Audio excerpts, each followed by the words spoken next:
बुकवाईज with विशालमध्ये सर्वांचं स्वागत आहे. आज आपण एका अशा पुस्तकावर बोलणार आहोत जे म्हणजे खरं तर केवळ एका व्यक्तीची कहाणी नाहीये, नाही, अजिबात नाही. तर एका संपूर्ण समाजाच्या आरशासारखा आहे. आपण बोलतोय लक्ष्मण माने यांच्या उपरा या आत्मचरित्राच्या पहिल्या भागाबद्दल. हो. हे पुस्तक म्हणजे फक्त आठवणींचा संग्रह नाही, तर हजारो वर्षांपासून भटक्या विमुक्त समाजाच्या नशिबी आलेल्या वेदनेचा, संघर्षाचा आणि अपमानाचा एक जिवंत, थरारक दस्तऐवज आहे. आणि तुम्ही दस्तावेज हा जो शब्द वापरला तो इथे खूप महत्वाचा आहे. कारण ज्या समाजाचा इतिहास कधी लिहिलाच गेला नाही, ज्यांच्या वेदनांना कधी शब्दच मिळाले नाहीत, त्या समाजाचा आवाज बनण्याचं काम हे पुस्तक करतं. बरोबर. उपरा या शब्दाचा अर्थच की नाही या पुस्तकाचं सार सांगतो. उपरा म्हणजे बाहेरचा, परका, ज्याला समाजाने कधी आपलं मानलंच नाही. अगदी हीच भावना या आत्मचरित्राच्या प्रत्येक पानातून आपल्याला जाणवत राहते. म्हणूनच आजच्या आपल्या या चर्चेचा उद्देश केवळ पुस्तकाची कथा सांगणं नाही, तर त्या कथेच्या मुळाशी जायचं आहे. हो, खोलात जायचंय. लक्ष्मण माने यांचे बालपणीचे अनुभव, शिक्षणासाठीचा त्यांचा तो संघर्ष आणि त्यांना उपरे असल्याची झालेली ती तीव्र जाणीव, या सगळ्यामागे दडलेली सामाजिक, मानसिक आणि व्यवस्थात्मक कारणं कोणती होती याचा आपण शोध घेणार आहोत. चला तर मग. तर पुस्तकाची सुरुवातच होते लेखकाच्या ओळखीने. कैकाडी समाज हा एक असा समाज आहे ज्याचं स्वतःचं गाव नाही, घर नाही, जमीन नाही, काहीच नाही. त्यांचं आयुष्य म्हणजे एक न संपणारा प्रवास. आज एका गावात तर उद्या दुसऱ्या गावात. रस्त्यावरच त्यांचं आयुष्य सुरू होतं आणि तिथेच संपतं. हो. आणि माने यांनी हे जीवनमान इतक्या विदारकपणे मांडलं आहे की ते वाचताना आपल्या अंगावर काटा येतो. खरंय. विचार करा, आपलं घर म्हणजे काय, तर बांबूच्या कामट्या आणि फाटक्या गोंडपाटांनी बनवलेली एक झोपडी, तात्पुरती. अगदी तात्पुरती, जी कधीही वारा पावसात उडून जाऊ शकते. पोटापाण्यासाठी काय करायचं, तर रस्त्यावर कसरतीचे खेळ करणं, गावोगावी फिरून भीक मागणं, किंवा मिळेल ती मजुरी करणं. हो. याला जगणं म्हणण्यापेक्षा अस्तित्वाची लढाई म्हणणं जास्त योग्य ठरेल. कारण यात स्थैर्य नावाचा प्रकारच नाहीये. शून्य. आज रात्री झोपताना उद्या सकाळी कुठे असू याचा काहीच नेम नसतो. आणि मला वाटतं या आर्थिक गरिबीपेक्षाही एक मोठी आणि जास्त बोचणारी समस्या आहे, ती म्हणजे सामाजिक बहिष्कार. अगदी सामाजिक बहिष्कार. गावकरी या समाजाकडे कायम संशयाने पाहतात. हो, चोर, लुटारू, असभ्य आणि अस्पृश्य. म्हणजे गरिबी तर आहेच, पण त्यासोबतच माणूस म्हणून मिळणाऱ्या सन्मानाचीही भीषण गरिबी आहे. जगण्यासाठी अन्न लागतं, पण आत्मसन्मानासाठी समाजात स्थान लागतं आणि तेच हिरावून घेतलं जातं. हीच गोष्ट या पुस्तकाचा गाभा आहे. माने सांगतात की या समाजाला गावाच्या वेशी बाहेरच राहावं लागतं. गावातल्या विहिरीवर पाणी भरायला परवानगी नाही, मंदिरात प्रवेश नाही, शिक्षण, आरोग्य या तर खूप दूरच्या गोष्टी आहेत. म्हणजे जणू काही त्यांचं अस्तित्वच समाजाने नाकारलेलं आहे. बरोबर. याला एक प्रकारे सामाजिक अदृश्यता म्हणता येईल. म्हणजे समाज त्यांना पाहतो, पण एक व्यक्ती म्हणून, एक माणूस म्हणून त्यांचं अस्तित्व मान्य करत नाही. त्यांच्याकडे एक समस्या म्हणून पाहिलं जातं, समाजाचा एक भाग म्हणून नाही. आणि याच पार्श्वभूमीवर लेखक लक्ष्मण माने यांच्या बालपणाचं चित्रण सुरू होतं, जे खूप वेदनादायी आहे. जन्मापासूनच त्यांच्या वाट्याला ही अस्थिरता आली. हो ना. आपण कल्पना करू शकतो की ज्या वयात मुलांना खेळायला, बागडायला एक स्थिर अंगण हवं असतं, त्या वयात त्यांच्या पायाखालची जमीनच सतत सरकत होती. आणि घर म्हणजे ती झोपडी. हो. आज एका गावचा धुराळ अंगावर तर उद्या दुसऱ्या गावचा चिखल. त्यांची झोपडी हेच त्यांचं घर, पण ती कधी पावसात वाहून जायची, तर कधी गावकरी येऊन ती तोडून टाकायचे आणि त्यांना हाकलून द्यायचे. हो. खेळत नाहीत, ते त्यांना पाहून नाक मुरडतात, त्यांना शिव्या देतात. शाळेत गेलं तर तिथे तर शिक्षकच त्यांचा तिरस्कार करतात. इथेच उपरा असण्याचं बीज त्यांच्या मनात पेरली जातात.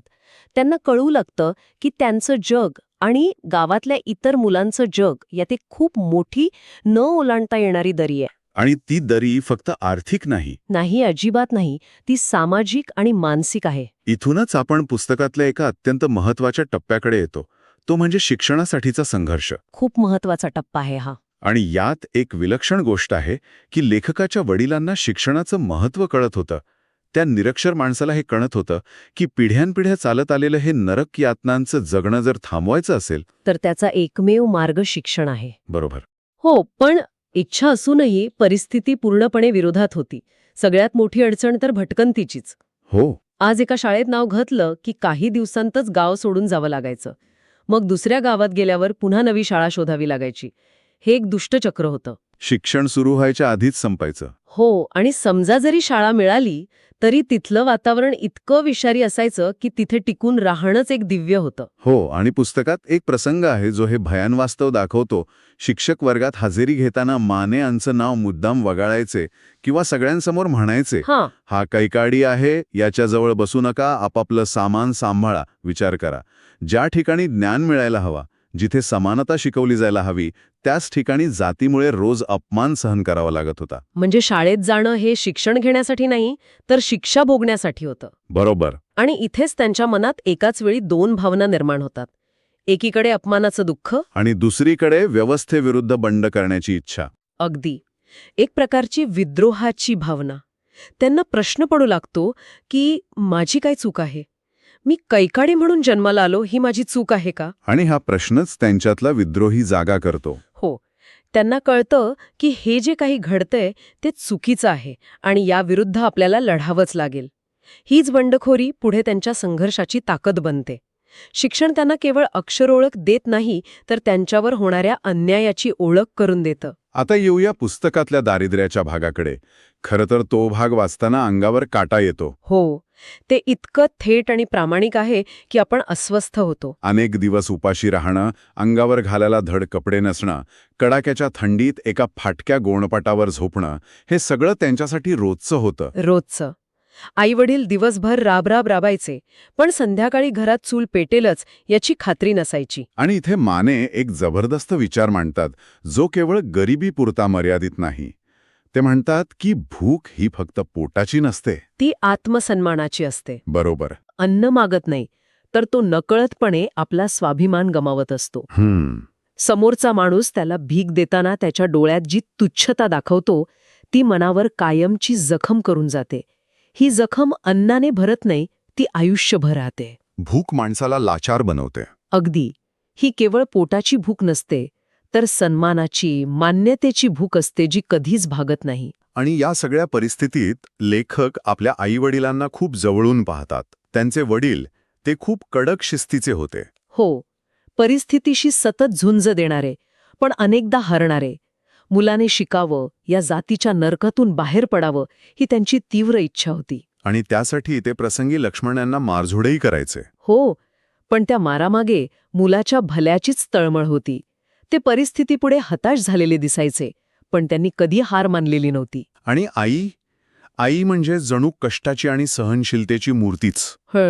नवऱ्याचा मार, मुलांची भूक, सततची भटकंती, लोकांचा अपमान, हे सगळं ती मुकाटपणे सहन करते. तिच्या डोळ्यांतील अश्रू आणि तिची ती शांत झुंज लेखकाच्या मनावर खोलवर परिणाम करतात. तिच्यामुळेच त्यांच्यात एक प्रकारची संवेदनशीलता येते.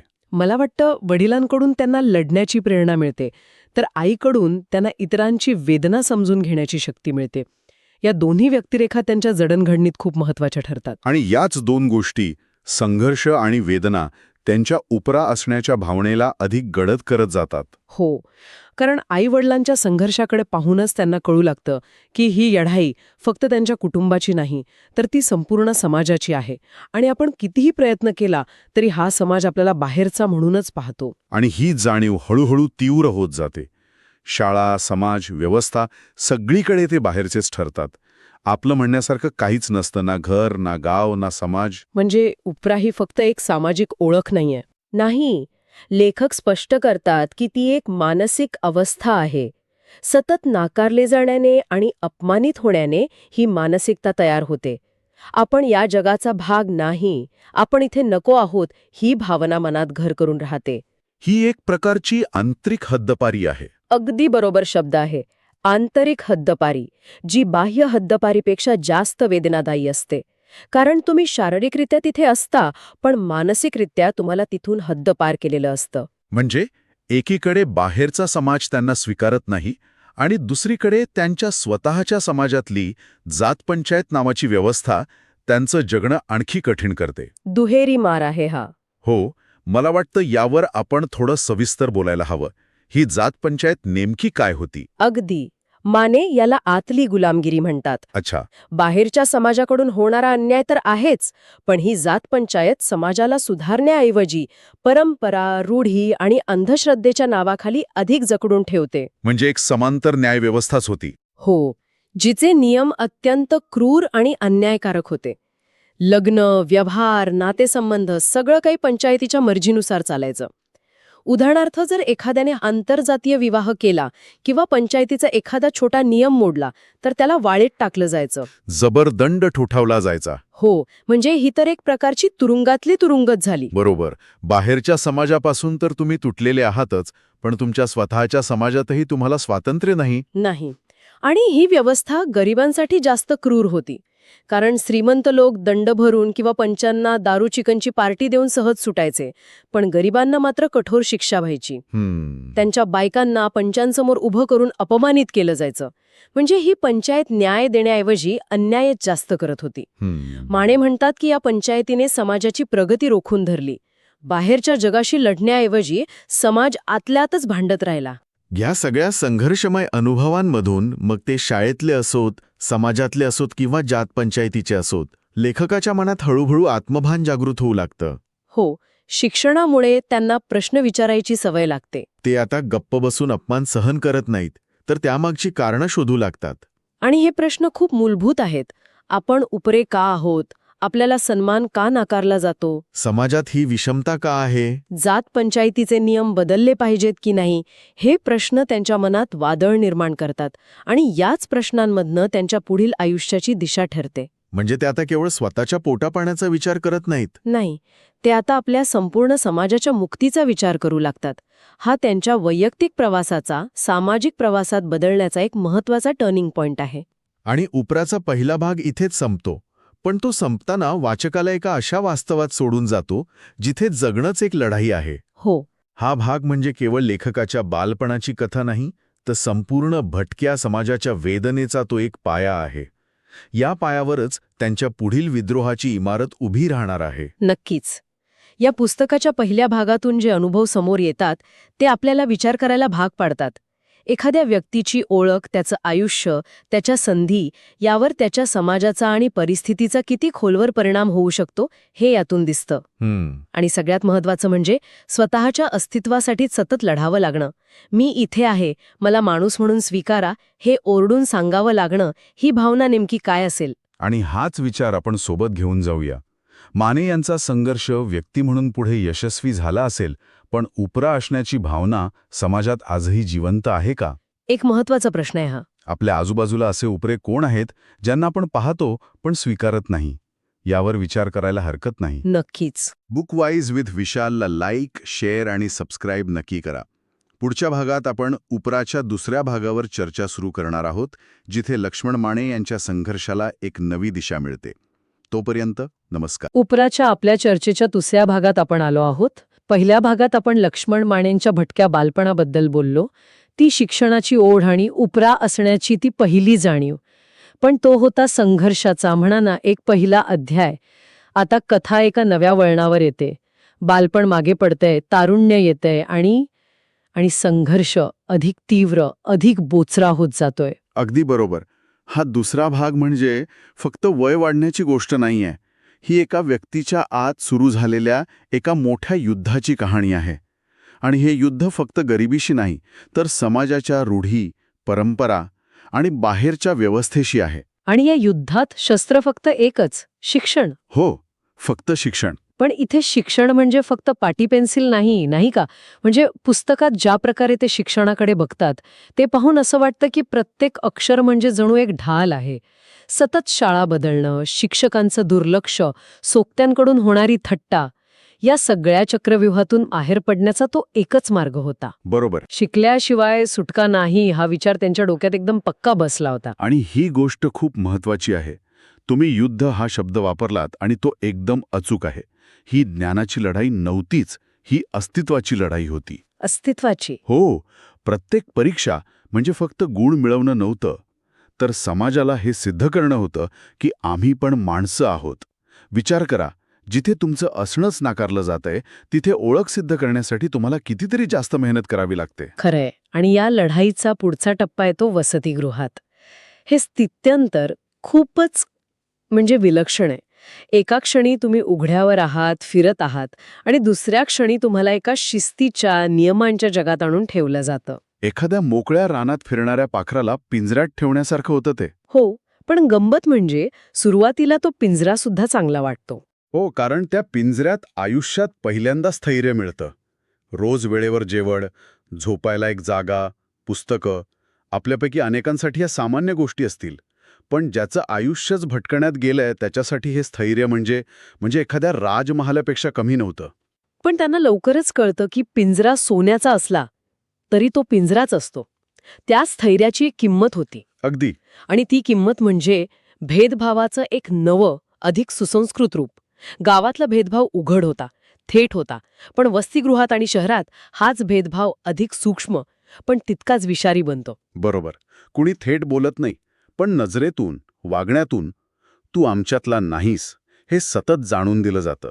आणि हा छुपा हल्ला जास्त घातक असतो नाही का? तो थेट मनावर वार करतो. अगदी. गावात शत्रू कोण आहे हे स्पष्ट दिसतं. शहरात तो अदृश्य असतो. आणि हा संघर्ष फक्त बाहेरच्या जगाशी नव्हता. तो घरातही सुरू झाला होता. हो, वडील परंपरावादी. त्यांना वाटतं की समाजाने आखलेल्या चौकटीतच राहावं. आणि दुसरीकडे शिक्षणामुळे नवी दृष्टी मिळालेला लेखक. ज्याला त्याच्या चौकटी अन्यायकारक वाटतात. बरोबर.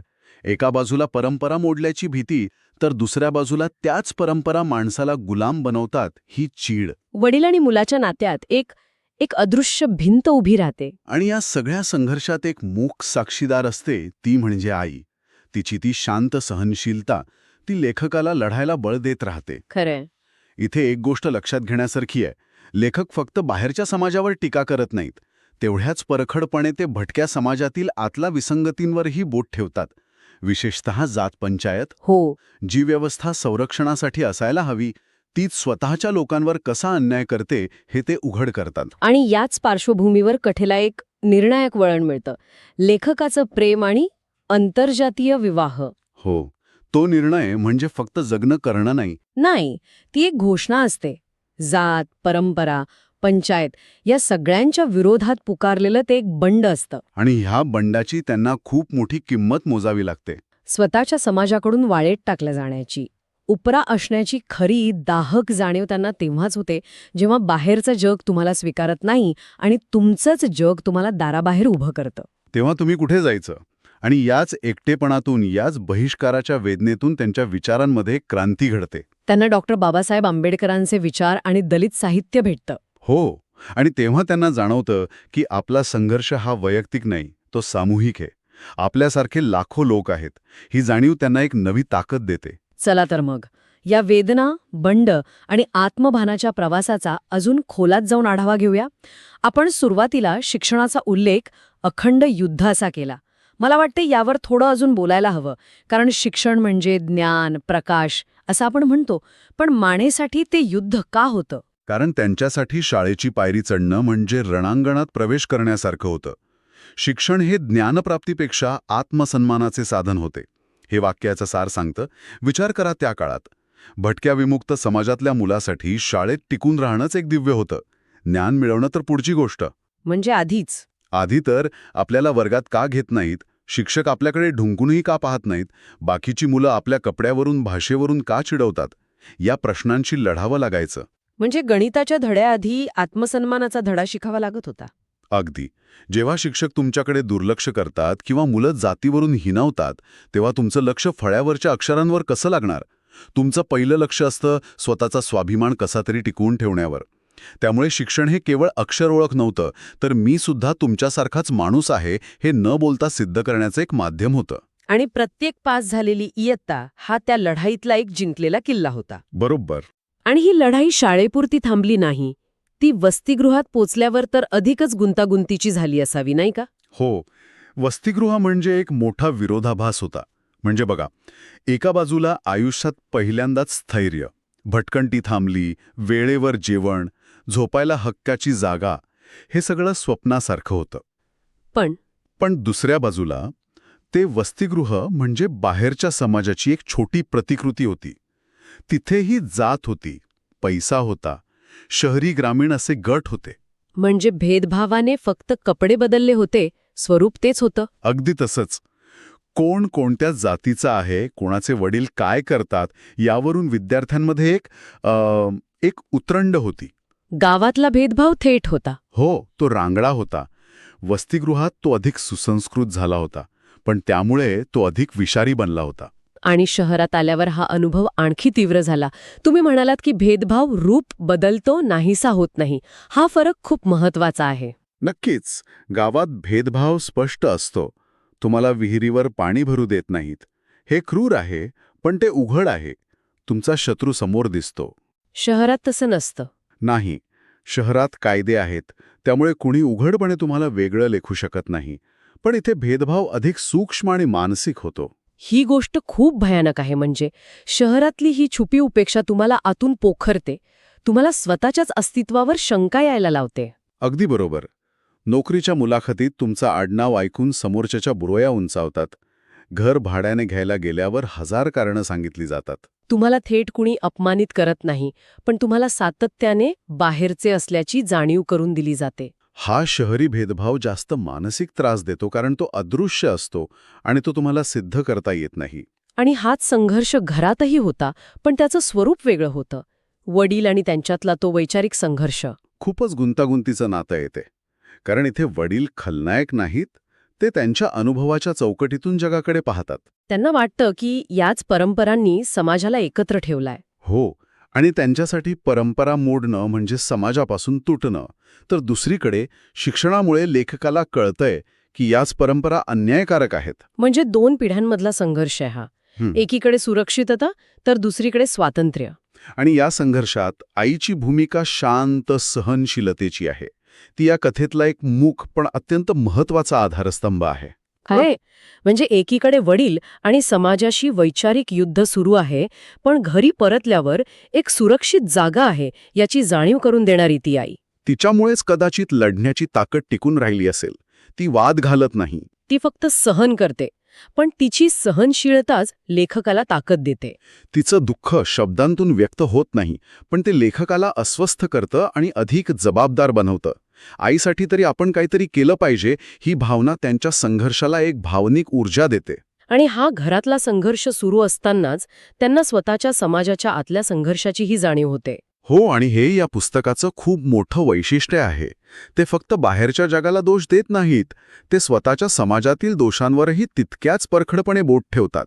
विशेषतः जात पंचायत. तीच तर खरी शोकांतिका आहे.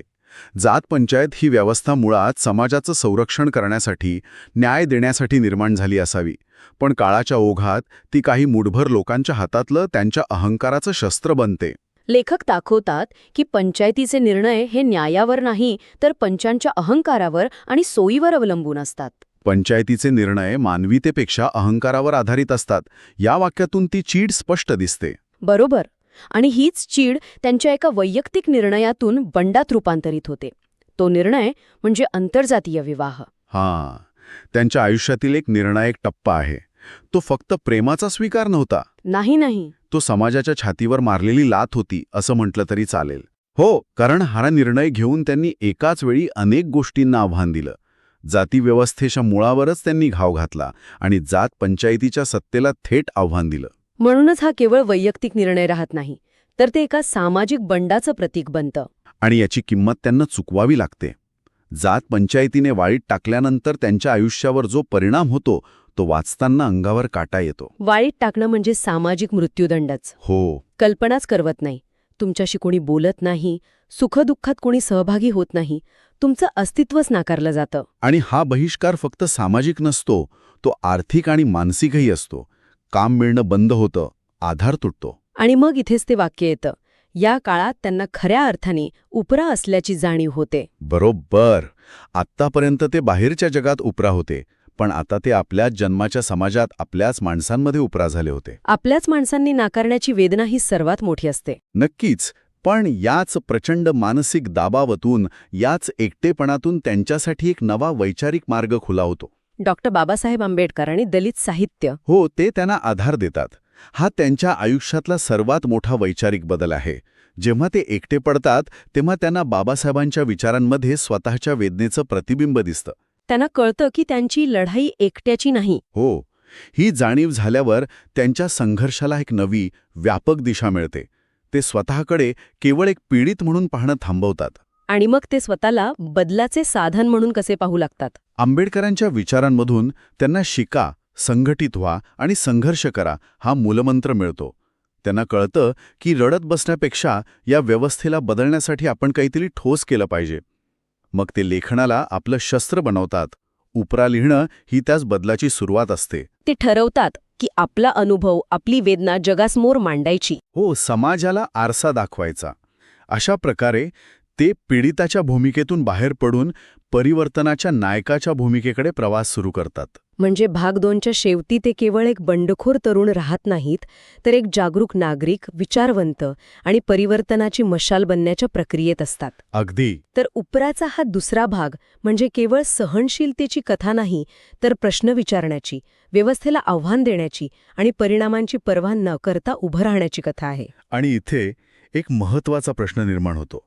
व्यवस्थेविरुद्ध बंड करताना जेव्हा स्वतःचाच समाज तुमच्या विरोधात उभा राहतो, तेव्हा माणसाने स्वतःची ओळख कशी टिकवायची? जन्माने मिळालेली ओळख महत्वाची की संघर्षातून घडवलेली ओळख? मला वाटतं उपरा वाचताना हा विचार प्रत्येकाने करायला हवा. ही चर्चा जर आवडली असेल तर बुकवाईज विथ विशाल या चॅनलला लाईक, शेअर आणि सबस्क्राईब करायला विसरू नका. पुढच्या वेळी आपण या पुस्तकाच्या शेवटच्या आणि निर्णायक भागावर चर्चा सुरू करू. नमस्कार. आज आपण लक्ष्मण माने यांच्या उपरा या आत्मचरित्राच्या प्रवासाच्या शेवटच्या आणि मला वाटतं सगळ्यात निर्णायक टप्प्यावर आहोत. अगदी. मागच्या वेळी आपण पाहिलं की आंतरजातीय विवाह केल्यामुळे माने यांच्यावर त्यांच्याच कैकाडी समाजाने जात पंचायतीमार्फत बहिष्कार टाकला. आणि हा बहिष्कार म्हणजे काय हे आपण वरवर पाहतो, पण त्याचा खरा अर्थ काय? म्हणजे विचार करा, ज्या लोकांमध्ये तुम्ही वाढलात, जे तुमचं जग आहेत, हो, तेच लोक एका क्षणात तुमच्याकडे पाठ फिरवतात. तुमच्याशी बोलणं बंद, व्यवहार बंद. तुम्ही त्यांच्यासाठी जिवंत असूनही मेलेले असता. हा एक सामाजिक मृत्यूच आहे, नाही का? अगदी. आणि माने यांच्या बाबतीत ही जखम जास्त खोल होती. कारण मगा मुख्य प्रवाहातील समाज त्यांना आधीच उपरा म्हणजेच बाहेरचा मानत होता. बरोबर. आता त्यांच्या स्वतःच्या समाजानेही त्यांना बाहेर ढकललं.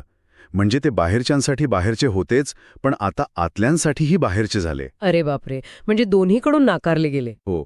एका भटक्या समाजासाठी ज्यांचा एकमेकांशी असलेला तो घट्ट संबंध हाच त्यांचा आधार असतो, त्यातून बाहेर फेकलं जाणं म्हणजे पूर्णपणे निराधार होणं.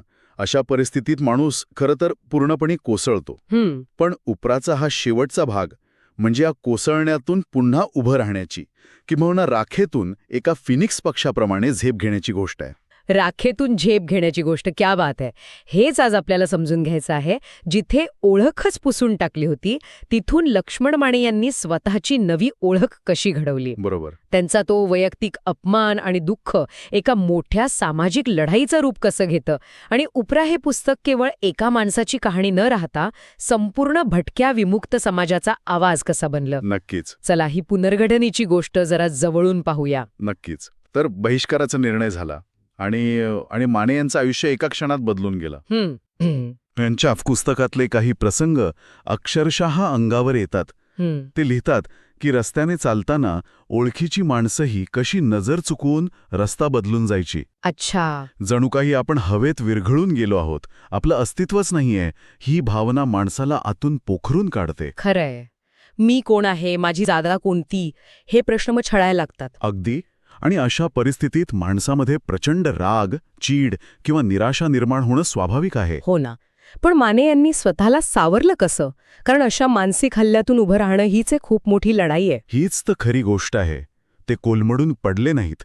उलट या एकाकीपणाला त्यांनी स्वतःला समजून घेण्याची एक संधी बनवलं. अच्छा. आणि याच काळात त्यांनी एका गोष्टीला घट्ट धरून ठेवलं, शिक्षण. शिक्षण. हो. त्यांना हे कळून चुकलं होतं की जर या सामाजिक गुलामगिरीतून बाहेर पडायचं असेल तर शिक्षणाशिवाय आणि स्वतःच्या पायावर उभा राहण्याशिवाय दुसरा मार्ग नाही. बरोबर. पण तेही सोपं नव्हतं. म्हणजे नोकरी शोधायला गेल्यावर त्यांची जात, त्यांची ती भटक्या समाजाची पार्श्वभूमी ती आड यायची. म्हणजे तिथेही तोच उपरेपणा आडेत होता. मग त्यांना नोकरी मिळाली कशी आणि त्यातून काय बदल झाला? शिक्षणामुळे त्यांना किमान पात्रतेच्या आधारावर अर्ज करण्याची संधी मिळाली आणि अखेर त्यांना नोकरी लागली. इथेच एक खूप मोठा बदल घडतो. काय? पहिला पगार हातात आल्यावर त्यांच्या मनात जो विचार येतो तो उपऱ्याचं सार आहे असं मला वाटतं. त्यांना जाणवतं की आर्थिक स्वावलंबन हेच मानसिक स्वातंत्र्याचं पहिलं पाऊल आहे. वाव. विचार करा, नोकरी लागण्याआधी प्रत्येक अपमान, प्रत्येक चुकवलेली नजर त्यांच्या अस्तित्वावरचा हल्ला होता. पण हातात स्वतःच्या कष्टाचा पैसा आल्यावर एक प्रकारचं कवच तयार झालं. बरोबर. एक आत्मविश्वास आला असेल. अगदी. आता ते जगण्यासाठी त्यांच्या समाजावर अवलंबून नव्हते. कदाचित अपमान अजूनही त्रास देत होता, पण तो त्यांना आता संपू शकत नव्हता. पैसा म्हणजे फक्त वस्तू विकत घेण्याचं साधन नव्हतं, तर गमावलेला स्वाभिमान परत मिळवण्याची ती सुरुवात होती. वा. म्हणजे आर्थिक स्वातंत्र्याने त्यांना एक मानसिक बळ दिलं, समाजाच्या बहिष्काराला उत्तर देण्याची एक ताकद दिली.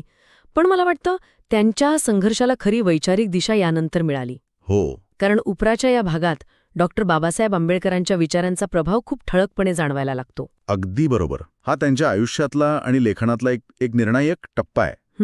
डॉक्टर आंबेडकरांचे विचार वाचायला लागल्यावर त्यांच्या डोक्यात जणू काही एक प्रकाश पडतो. त्यांना पहिल्यांदा हे जाणवतं की आपण जे दुःख भोगतोय, तो अपमान सहन करतोय, तो काय आपला वैयक्तिक दोष नाही. अच्छा. ती काही एका व्यक्तीची चूक नाही, तर ती एका क्रूर, विषम सामाजिक व्यवस्थेची देणगी आहे. ही जाणीव ही खूप क्रांतिकारी असते. ही जाणीव क्रांतिकारी कशी? म्हणजे या जाणीवेमुळे नेमकं काय बदललं? म्हणजे सगळंच बदललं. कारण या जाणीवेमुळे त्यांच्या लढ्याची दिशाच बदलली. तोपर्यंत त्यांचा संघर्ष स्वतःपुरता होता, वैयक्तिक होता, बरोबर? हो. पण आता ते स्वतःच्या वेदनेकडे एका मोठ्या सामाजिक अन्यायाचा भाग म्हणून पाहू लागले. त्यांना कळलं की ही फक्त माझी एकट्याची गोष्ट नाही, तर माझ्यासारख्या हजारो लाखो लोकांची हीच कहाणी आहे. अगदी. त्यामुळे त्यांचा लढा आता फक्त स्वतःच्या न्यायापुरता उरला नाही, तो संपूर्ण समाजाच्या हक्काचा लढा बनला. आणि यामुळेच मग त्यांची भाषा बदलली असेल. बरोबर. ती अधिक आक्रमक, थेट आणि व्यवस्थेला जाब विचारणारी झाली. ते आता फक्त दुःख मांडत नव्हते, तर ते हक्क मागत होते. आणि हे हक्क मागण्यासाठी, हा जाब विचारण्यासाठी त्यांनी लेखणीला आपलं साधन बनवलं. खरं तर हत्यार बनवलं. हत्यार हाच योग्य शब्द आहे. त्यांची भाषा इतकी थेट, बोचरी आणि कुठलीही भीडभाड न बाळगणारी का आहे, याचं उत्तर कदाचित इथेच आहे. बरोबर. त्यांच्यासाठी लेखन हे केवळ व्यक्त होण्याचं माध्यम नव्हतं, ते त्यांच्या संघर्षाचं हत्यार होतं. त्यांच्या अनुभवांना कोणत्याही अलंकाराची गरजच नव्हती. बरोबर. ते अनुभवच इतके खरे आणि दाहक होते की ते जसेच्या तसे मांडणं गरजेचं होतं. बरोबर. त्यांचा हेतू सहानुभूती मिळवणं नव्हता, तर समाजाला एक आरसा दाखवणं होता. बरोबर. अगदी. विशेषतः प्रस्थापित, सुशिक्षित समाजाला त्यांना हे सांगायचं होतं की तुम्ही ज्या जगात आरामात राहता, त्याच जगात एक दुसरं जग आहे जिथे माणसं अजूनही कशी जगतात. हे बघा. म्हणजे उपरा लिहिताना ते फक्त स्वतःची गोष्ट सांगत नव्हते, तर ते एका संपूर्ण समाजाचे प्रतिनिधी बनले होते. हो. त्यांची वैयक्तिक कथा ही त्या समाजाची सामूहिक व्यथा बनली होती. हो. आणि म्हणूनच जेव्हा हे पुस्तक प्रकाशित झालं, तेव्हा मराठी साहित्य विश्वात एक भूकंपच झाला. अच्छा. कारण तोपर्यंत मराठी साहित्यात असं जग, अशी भाषा आणि असे अनुभव कधी आलेच नव्हते. एका बाजूला दलित साहित्याची चळवळ जोर धरत होती, पण भटक्या विमुक्तांचं आयुष्य. हो. यांचं आयुष्य, त्यांच्या जातपंचायतींची क्रूरता, त्यांची भाषा, त्यांचे प्रश्न इतक्या थेटपणे कोणीच मांडले नव्हते. सुरुवातीला अनेकांना धक्का बसला. काहींनी यातील सत्यावर शंका घेतली, काहींना ही भाषा अश्लील वाटली. पण उपराने जो आरसा दाखवला होता, त्याच्याकडे जास्त काळ दुर्लक्ष करणं शक्यच नव्हतं. आणि मग या पुस्तकाच्या सत्यावर, त्याच्या महत्वावर राष्ट्रीय पातळीवर शिक्कामोर्तब झालं, साहित्य अकादमी पुरस्काराने. तो क्षण त्यांच्यासाठी कसा असेल? हो. तो केवळ एका पुस्तकाचा किंवा लेखकाचा सन्मान नव्हता. नाही. तोपर्यंत ज्या समाजाला अस्तित्वच नाही असं मानलं जात होतं, ज्यांच्या वेदनेला कोणी विचारत नव्हतं, त्या संपूर्ण भटक्या विमुक्त समाजाचा अनुभवाला, त्यांच्या संघर्षाला मिळालेली ती एक राष्ट्रीय मान्यता होती. वाह. पण इथे लक्ष्मण माने यांचं मोठेपण दिसतं. अनेकांसाठी असा पुरस्कार म्हणजे कारकिर्दीचा सर्वोच्च बिंदू असतो, पण माने यांनी या पुरस्काराकडे एक साधन म्हणून पाहिलं. साधन म्हणजे कशासाठी? त्यांनी या राष्ट्रीय मान्यतेचा वापर एक व्यासपीठ म्हणून केला. त्यांच्या मनात विचार आला की आत्तापर्यंत माझं कोणी ऐकत नव्हतं, पण आता या पुरस्कारामुळे लोकांना माझं ऐकावं लागेल. अच्छा. म्हणजे एक प्लॅटफॉर्म मिळाला. हो, या पुरस्काराने माझ्या समाजाच्या दुःखाला एक आवाज दिला आहे, ज्याकडे आता दुर्लक्ष करता येणार नाही. त्यांनी या पुरस्कारामुळे मिळालेली ओळख आणि पत वापरून आपलं सामाजिक काम सुरू केलं. म्हणजे त्यांचं लेखन आणि सामाजिक कार्य या वेगळ्या गोष्टी नव्हत्या. अगदी. त्या एकमेकांशी जोडलेल्या होत्या. लेखनाने सामाजिक कार्याला ऊर्जा दिली आणि सामाजिक कार्याला एक नवा अर्थ दिला. म्हणजे त्यांचा संघर्ष केवळ शब्दांपुरता मर्यादित राहिला नाही, तो थेट कृतीत उतरला. अगदी. त्यांना हे पक्क माहीत होतं की केवळ पुस्तक लिहून किंवा पुरस्कार मिळून समाज बदलणार नाही. त्यासाठी जमिनीवर उतरावं लागेल. बरोबर. त्यांनी भटक्या विमुक्त समाजाच्या मुलामुलींच्या शिक्षणासाठी, त्यांच्या हक्कांसाठी आणि त्यांच्या स्वतंत्र ओळखीसाठी आवाज उठवायला सुरुवात केली. त्यांचा एक विचार खूप महत्वाचा आहे. समाज बदलण्यासाठी केवळ सहानुभूती नाही, तर ठोस कृती हवी. त्यांनी सरकारला, व्यवस्थेला थेट प्रश्न विचारायला सुरुवात केली. तोपर्यंत हे धाडस कोणी दाखवलं नव्हतं. उपराच्या या सखोल प्रवासात थोडा विराम घेऊया. जर तुम्हाला आमचे हे प्रयत्न आवडत असतील आणि अशाच दर्जेदार पुस्तकांवरील चर्चा ऐकायच्या असतील, तर कृपया बुकवाईज विथ विशाल या चॅनलला लाईक, शेअर आणि सबस्क्राईब करायला विसरू नका. तुमचा पाठिंबा आमच्यासाठी महत्त्वाचा आहे. आता या सगळ्या प्रवासात जिथे संपूर्ण जग विरोधात होतं, तिथे त्यांना कोणीतरी वैयक्तिक आधार दिला असेलच. नात्यांबद्दल ते काय लिहितात? हो, हा प्रश्न मलाही विचारायचा होता, विशेषतः त्यांच्या पत्नीच्या साथीबद्दल. हा खूप महत्वाचा भाग आहे. कारण जेव्हा सगळा समाज तुमच्या विरोधात असतो, तेव्हा एक व्यक्ती जरी तुमच्या बाजूने खंबीरपणे उभी राहिली, तरी ती खूप मोठी ताकद असते. खरंय. त्यांच्या पत्नीने त्यांना ती साथ दिली. जात पंचायतीचा आणि समाजाचा विरोध पत्करून त्यांनी माने यांचा हात सोडला नाही. ही साथ केवळ भावनिक आधार नव्हती, तर ती त्यांच्या बंडाला मिळालेली पहिली मान्यता होती, असं म्हणता येईल. अगदी बरोबर. याशिवाय आईवडिलांशी असलेल्या नात्याकडेही ते अधिक प्रगल्भतेने पाहू लागतात. या संघर्षाने त्यांना मानवी नात्यांचं खरं मूल्य शिकवलं. हे सगळं ऐकल्यावर असं वाटतं की या पुस्तकाचा शेवट खूप कडवटपणाने किंवा निराशेने झाला असेल. इतका अपमान, इतका संघर्ष सोसल्यावर दुसरं काय अपेक्षित आहे? पण तसं होत नाही का? नाही, आणि हेच उपराचं सगळ्यात मोठं यश आहे. अच्छा. इतकं सगळं सोसूनही लेखक आशा सोडत नाहीत. ते पराभूत होत नाहीत. उलट ते स्वतःच्या उदाहरणातून हे सिद्ध करतात की शिक्षण, विचार आणि सततचा संघर्ष यातून बदल शक्य आहे. जात व्यवस्था कितीही क्रूर असली तरी तिला आव्हान देता येतं हे ते दाखवून देतात. म्हणजे उपरा हा केवळ भूतकाळात काय गमावलं याचा हिशेब नाही, तर भविष्यात काय मिळवायचं आहे यासाठी दिलेली एक हाक आहे. समाजाला अधिक समतावादी आणि मानवी बनवण्यासाठी मारलेली ती एक तळमळीची साध आहे. तर आज आपण पाहिलं की उपराचा हा शेवटचा भाग केवळ एका व्यक्तीच्या संघर्षाची कहाणी नाही, तर तो एका विचाराच्या विजयाचा, एका नव्या ओळखीच्या निर्मितीचा दस्तऐवज आहे. बरोबर. बहिष्काराच्या राखेतून सुरू झालेला हा प्रवास लेखणीचं हत्यार वापरत सामाजिक चळवळीपर्यंत पोहोचतो आणि एका मुक्या समाजाला आवाज देतो. अगदी खरं आहे. उपरा हे पुस्तक अस्वस्थ करतं, विचार करायला भाग पाडतं आणि आपल्याला अशा वास्तवाची जाणीव करून देतं ज्याकडे आपण सोयीस्करपणे दुर्लक्ष करतो. ही कथा संपते, पण आपल्या मनात एक खूप मूलभूत आणि तितकाच महत्वाचा प्रश्न सोडून जाते. आणि तो प्रश्न कोणता? ज्यावर आपण सगळ्यांनी विचार करण्याची गरज आहे. ही कथा एका उपऱ्याची आहे, पण ती आपल्याला आरसा दाखवून विचारते, आपण आपल्या आयुष्यात कळत नकळत कुणाला उपरा बनवतो आणि का? या प्रश्नासोबतच आजची ही चर्चा आपण इथेच थांबूया. तुम्हाला पुढच्या वेळी कोणत्या पुस्तकाचा सारांश ऐकायला आवडेल? तुमची सूचना कमेंट्समध्ये नक्की कळवा.